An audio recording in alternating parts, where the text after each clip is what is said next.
fish else. Hey, that's a nice fish. Oh yeah. Well, good morning everybody. Welcome to that Kentuckessee Angler Show. Today we're meeting up with my good buddy Paul and getting a bit off the grid. We've located a stretch of creek that's extremely difficult to access. Boats can't make it, kayaks can't make it. It's hard to get to on foot. It's hard to find in the first place, but we're gonna do some exploring, some bushwhacking, hopefully get down in this creek and find some beautiful fish. So we've made it down into this creek. It's absolutely stunning, if y'all can see.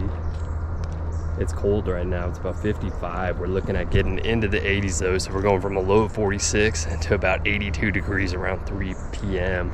It's fairly early right now, so it is still chilly out here. We're gonna kind of take our time fishing this area, and we'll get in and do some exploring. You got one?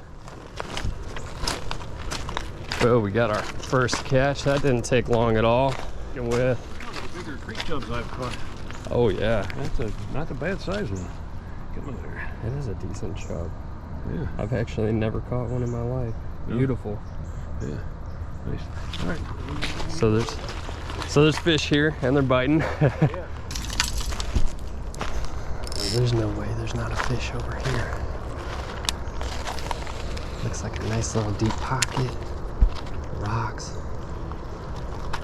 There we go. Itty bitty. But it's our first, and we gotta be thankful for it. Rock bass. I love these fish, man. They are interesting. They eat just about anything they can fit in their mouths. Oh, well, that's two species between the two of us. Little rock bass on my part. Paul pulled that creek chub. Let's see what else we can get on. Rock bass. Itty bitty one.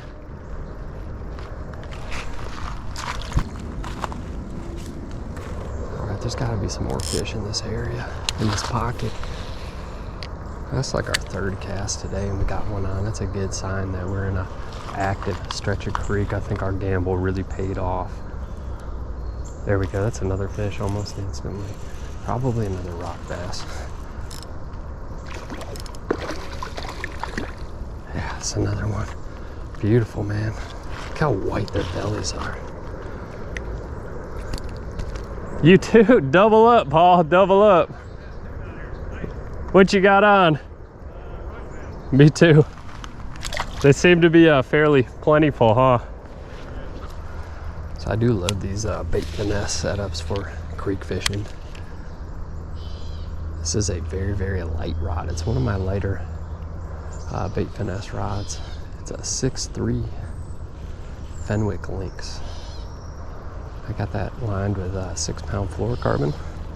We're running a little Ned rig right here. All right, so we are getting close to knee deep right now. It's absolutely freezing. Beautiful, beautiful area. I mean, just look at that. And we'll see if we can catch anything besides rock bass, but I'm happy with anything willing to bite. I mean, this area is just so nice. It's nice not to fish around garbage or other people's down lines, that sort of deal. That looks like a nice ambush point. I threw in there, but this is a little bit light because I noticed when I'm trying to retrieve it, the current's playing with it. I'm going to use the little heavier one on the other rod, see if that makes a difference. Looks like we have a deeper pocket down here. I don't know if this is going to be passable. We may have to hop up into the wood line and kind of skirt it if we can find an easy way up there. Well, we'll see what we can do. There's plenty of creek to fish. We also have other areas we can drive to. How's it look down around the bend, Andrew? Well, it all seems walkable, I'll say. Yeah, while you were down there, I caught a small pumpkin seed right over here by this piece of concrete, and then after that, it's been pretty quiet over here. I pulled a Yeah, probably because I'm scaring them all away. I pulled the rock bass down there. saw a bunch of turtles, but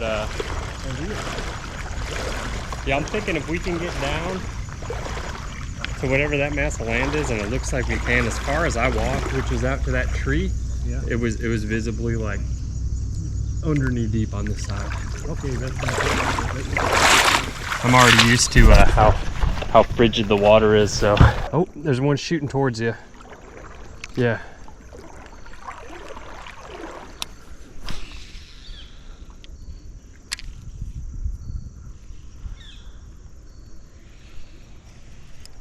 Hey, there we go. Yeah.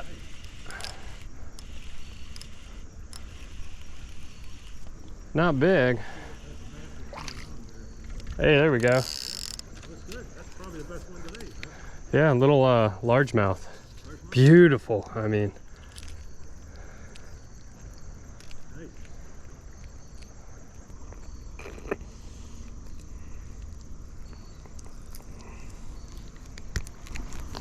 super pretty fish, guys. Look at that. Beautiful. First bass of the day. It's something. It's not the size we're looking for, but all right, I'll see you later. Sometimes it's about the journey, not the size of the fish. He hit that on the fall right about out here.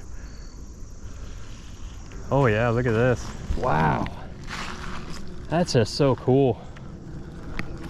The rock formations down here. So we've been walking this fairly shallow water, probably about a quarter mile, maybe a little more, and it looks like we're finally onto some deeper stuff. This could be pretty promising. Just gotta find an area to kind of get out and fish it really. Throw a couple casts from here. I guess we'll throw that in line.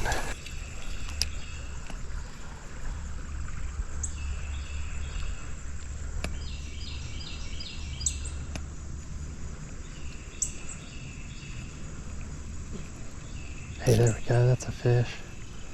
What do we have on?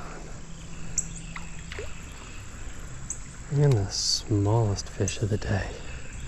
So look at that little chub. Oops. Hey, that's 3 species.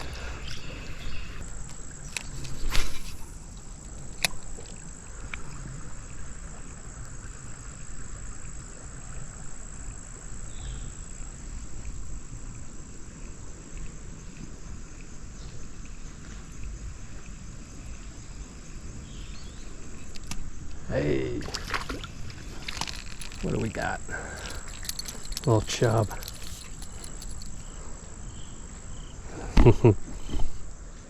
Cool, man. Cool.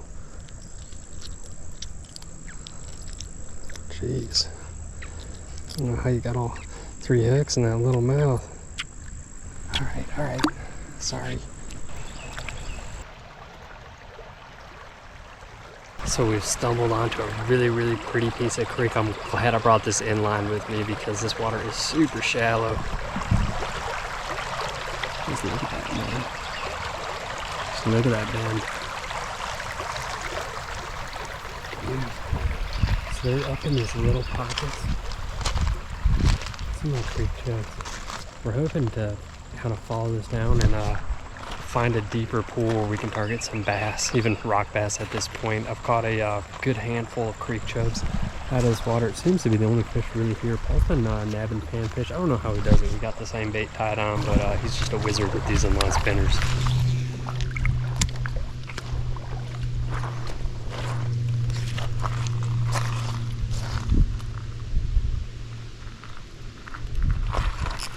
Hey, there we go.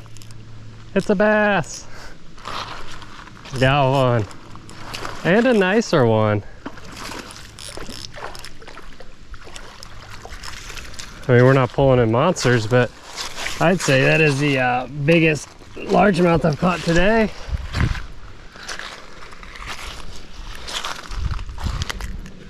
Right off the rocks right there.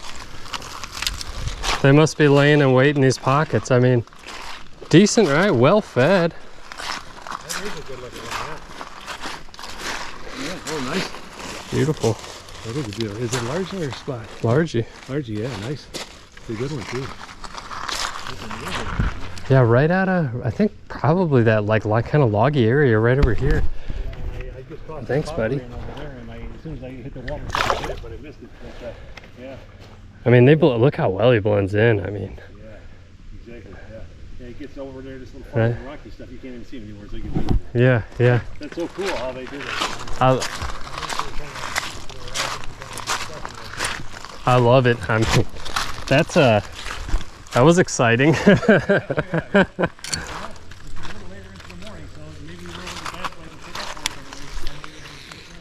Yeah, I think this, I mean, I almost ignored this little ledge on the way up here, so. And so we might be getting into more bassy type water. I guess that's really what I'm kind of getting my heart set on now, is catching some nice creek bass, but it's hard to tell. I just saw a beautiful spotted bass shoot by. Really, really pretty. Just in this crazy shallow water, not even a foot deep. So I'm trying not to spook any. There's some casts out here.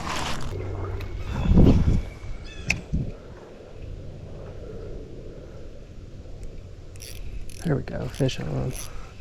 Itty bitty feller. What's that little chub? Oh, it's a bass. Look at that, guys. Look how beautiful she is. Look at that spotted bass.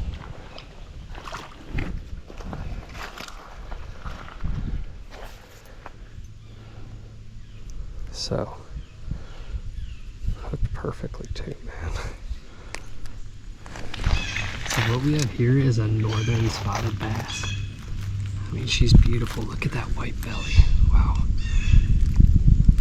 Spots show up a lot better in the water. I could tell what she was on the way up. You can tell by the tongue patch, the belly. If you fish this area enough, you get them down, and they got a prominent red eye gene. Now, there are three types of spotted bass, and people typically refer to them your northern spots, or also known as Kentucky bass.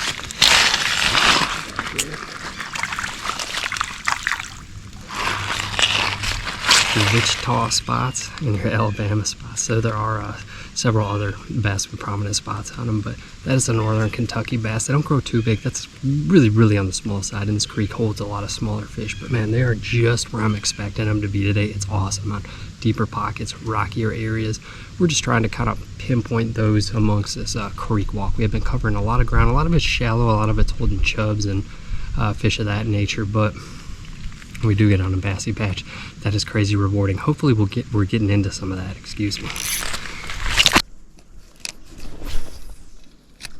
see if we can pull another one out of there. Oh, there we go. Just as I was thinking, when there's one, there's two.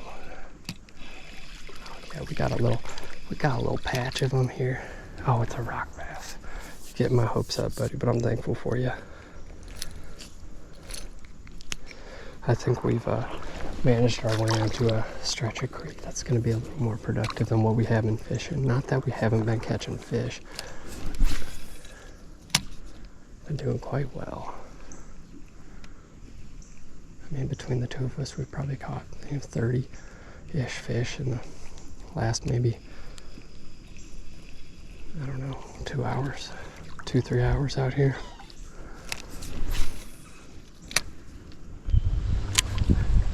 Some of those walnuts falling out of those trees. Yeah. That new place I was telling you about, that carry down. I'm walking down the side of the road and a walnut falls out, hits me right in the back of the neck, and it's like, man, that hurt too. So I've been worried about that at a couple instances. I see him fall, like getting one to the head, man. That would not be fun. And the only other lure I've ever had luck with the rock bass was when I used to use those little teeny weeny poppers, and I would like use a weighted bobber to launch them out. And I used to catch a lot of panfish in Michigan that way.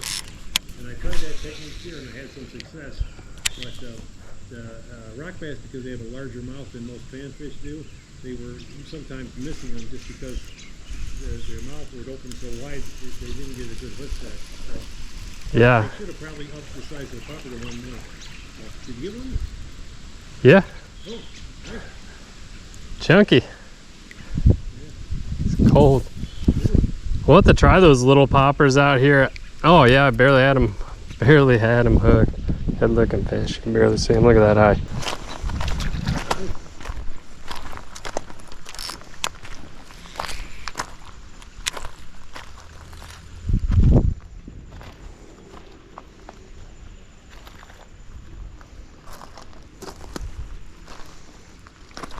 Wow, look at this. Just look at this, man. How about that?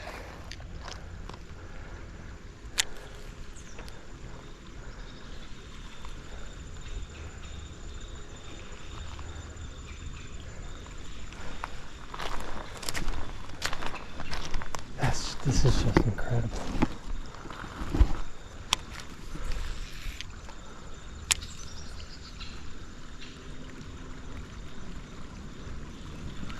Good fish.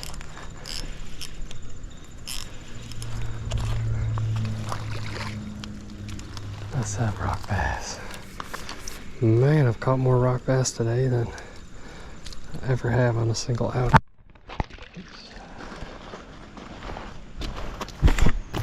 We've journeyed about as far as our time constraints will allow. I gotta say it's been an excellent day.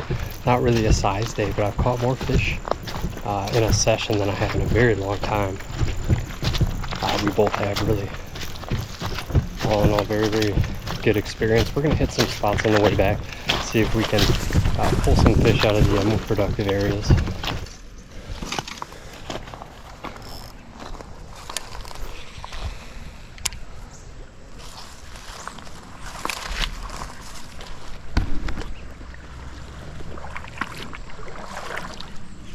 There we go.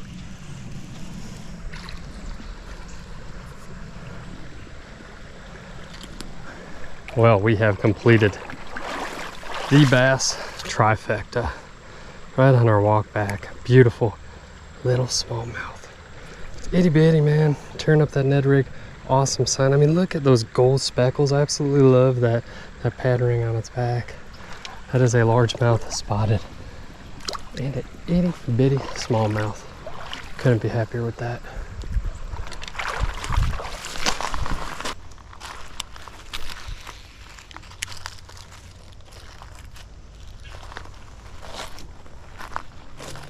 Hey, there we go. What are you?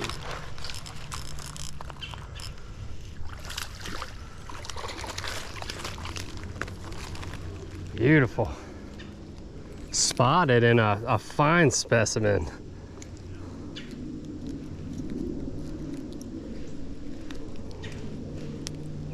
Ah, come on. Northern spotted. I mean, this has got to be just about one of the prettiest spotted bass I've ever caught in my life. Nice. Yeah.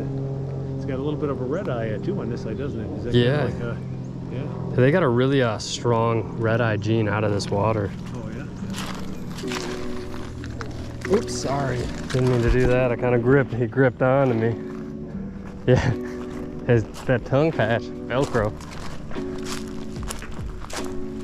Well, I hope y'all enjoyed the video. I had a great time making this one, as always. So bait-wise, lure-wise, what we were working with today was the Z-Man TRD, Finesse TRD, weighing in at 4.39 grams. Roughly, I will throw a roughly in there because these soft plastics tend to vary from plastic to plastic a fraction of a gram, but that was what it weighed when I threw it on the scale. So we'll go with 4.39 just for a perspective of how much this bait weighs. Now, if you hear some weird noises, my boy Mars is feeling a bit playful right now. Aren't you, Mars? Don't look at my blinds. Whoever invented cheap clicking blinds should have to live with them for the rest of their lives, because I'm telling you, man, these things, you give them 2 years of sunlight and they just slowly start disintegrating, especially if you have a dog and a 4-year-old running around your house messing with your blinds all the time. It's extremely annoying, pop out of there from time to time. Anyhow, let's get back into this bait. That Finesse TRD Pros, virtually indestructible. I mean, I don't think I've ever had one that I rendered useless through re-rigging, re-hooking on there. I mean, they hardly slip off your hook, just the way that Elastec plastic is. It's got a great wiggle, a great fall rate to it, a lot of fun to fish. Probably gonna snag it before you end up damaging the bait enough that it's rendered unusable. Con-wise, the one issue with this is that it melts other plastics. As many people know, and I've found out from firsthand experience, and it will melt the tackle box. Also, if it's in a weird position, like on a hook keeper jammed on a rod, bent sort of like this for a day or two, it's gonna end up sticking like that for a hot minute. That is one issue I have ran in with it. Last but not least, it works best on Z-Man terminal tackle. So I had it rigged on that Z-Man Finesse Shroom head, that 1/10 ounce today. So these wire type keepers, I see that little point right there that holds that bait in place, are really, really ideal for these. Jamming them on a ball head, it can be done. I've done it with their soft plastic paddle tails, but it's a real pain in the butt, man, and they slowly kind of just pop off. So if you have something like this, or you're working something like the Mustad grip pin jig head, I grabbed these out because they are very, very similar. It's got that same wire type keeper. It'll ride, but kind of a pain in the butt to rig on other tackle. Moving on, before working, the iconic Warden's Original Rooster Tail. Now, I'm a big fan of this bait. I have fished them a lot, as many people have, especially in the creek, and I've actually restocked my selection. But the ones we were catching fish on were the 1/8 ounce black silver blade and brown silver blade. So I did try throwing like a hot pink and another color, and I couldn't get bit on them. Kind of off natural colors. I don't even really know how to explain it. Rainbowy looking colors, brighter colors weren't getting the job done. They really wanted that black, that brown, that natural with the flash to it. I'm not even going to talk on pros and cons when it comes to rooster tails. I'm just quite fond of these baits. I gotta say, I've caught a ton of fish on them. There aren't really many cons. It's when it comes to inline spinners, I'm a big rooster tail guy, probably because I do a lot of bass fishing, and rooster tails, in my experience at least, as compared to Mepps, Blue Foxes, other name brand inline spinners, I find rooster tails are the most effective when you're targeting the black bass in general. Anyhow, guys, I hope you all enjoyed the video. Had a great time making this one. As always, be good to yourselves, be good to each other, and get some good fish on, my friends. Peace.